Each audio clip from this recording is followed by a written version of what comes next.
Salam sobat hebat. Saya di sini akan bercerita tentang seorang ulama yang dulunya ia adalah seorang yang bodoh, seorang yang pelmi, seorang yang gagal dalam ilmunya, yang kemudian dalam beberapa waktu ia menjadi seorang yang sukses dalam ilmunya, seorang yang dapat mengarang beberapa kitab yang bermanfaat bagi orang lain. Ia bernama Ibnu Hajar Al-Asqalani.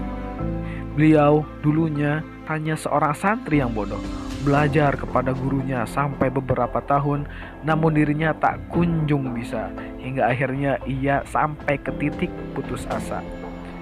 Saat itu ia pun izin kepada gurunya untuk diperbolehkan pulang, dan singkat cerita ia pun memulai perjalanan menuju ke rumahnya.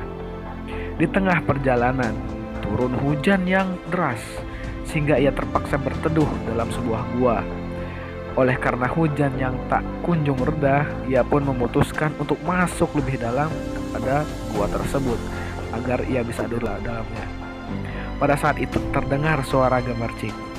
Karena penasaran, ia mendatangi suara tersebut, dan ternyata sumber suara itu berasal dari percikan atau tetesan air yang menetes pada permukaan sebuah batu yang sangat besar.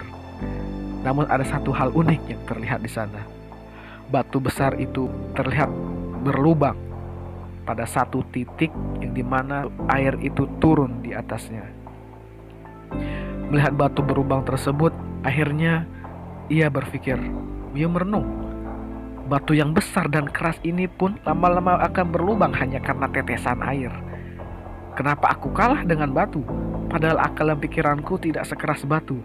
Berarti aku hanya seorang yang kurang rajin dan kurang tekun. Setelah itu ia berpikir untuk tidak pulang dan memutuskan untuk belajar kembali ke asal ia bersekolah. Hingga akhirnya ia menjadi orang yang sukses dalam berilmu, orang yang sukses dalam hal kebaikan.